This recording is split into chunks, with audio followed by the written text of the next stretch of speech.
Thermostat. Adjusting things. Here we go.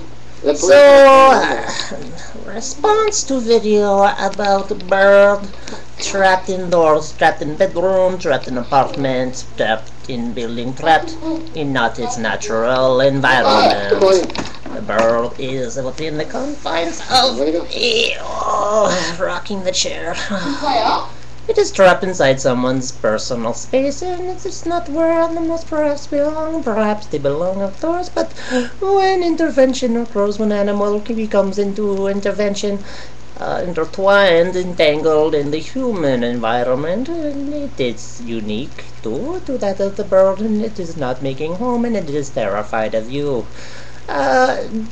Good recommendation for release of bird is just to leave it alone, and perhaps it will find its own way out, or you may maybe get the cat in there and destroy bird. I have been to grocery store, and I have looked up at the grocery store at the roof, and sometimes if it's a big enough store there will be birds just inhabiting inside, flying around. And I have maybe seen poop on the floor from birds, and they are everywhere, but they are also friendly animal, and I do not recommend any harm coming to the bird unless it is from another animal that has to kill bird, and I will not feel guilt. Good night.